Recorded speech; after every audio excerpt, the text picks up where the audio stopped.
क्या आपने कभी सोचा है कि रेल की पटरी आखिर कैसे बिछाई जाती है?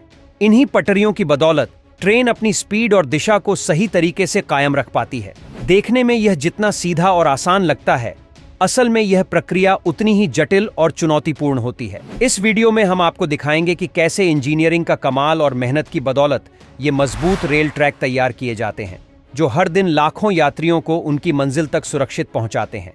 आइए जानते हैं दोस्तों, पटरी बिछाने के लिए सबसे पहले रोड मैप के हिसाब से रास्ते में आने वाली सभी चीजों को हटाया जाता है, जैसे कि पेड़ पौधे, पहाड़ या पानी वगैरह। अब ट्रेन रेलवे ट्रैक पर फिसले ना, इसी वजह से रेलवे ट्रैक पर गिट्टियां डाली जाती हैं और इन गिट्टियों का शेप कभी भी गोल नहीं होता है, बल्कि इनका शेप कुछ इस तरह का नुकीला होता है। इसके बाद इनके ऊपर स्लीपर यानी कि कंक्रीट की इस तरह की बीम बिछाई जाती है।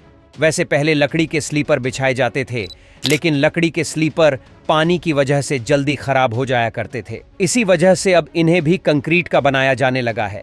इसके बाद इन स्लीपर पर लोहे की पटरियों को जोड़ा जाता है। जब इन पटरियों को जोड़ा जाता है तो आमतौर पर इन पर वेल्डिंग की जाती है।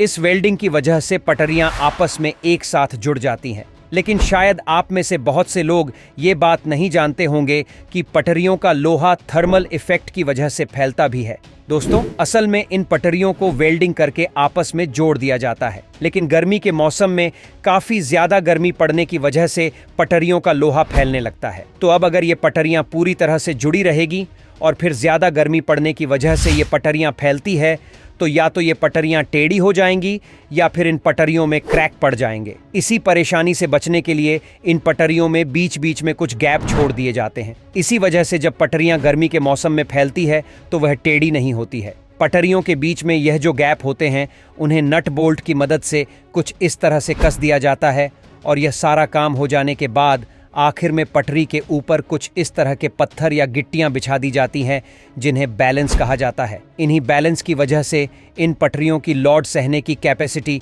काफ़ी ज़्यादा बढ़ जाती है।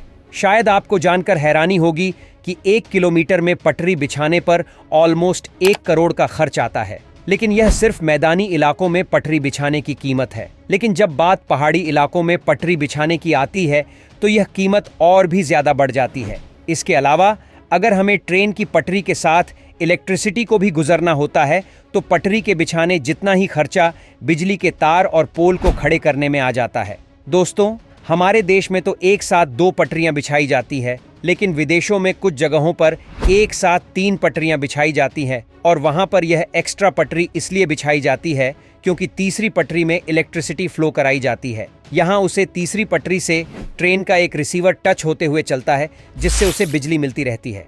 लेकिन हमारे देश भारत में ऐसा नहीं किया जाता है। ऐसा इसलिए क्योंकि अगर लोग गलती से इसके ऊपर चढ़ जाते हैं तो एक बड़ा हादसा हो सकता है। वैसे आपको बता दें कि ट्रेन में पटरी बदलने के लिए कोई स्टीयरिंग नहीं होता है। ट्रेन वैसी ही चलती जाती है जैसी उसकी पटरी होती है।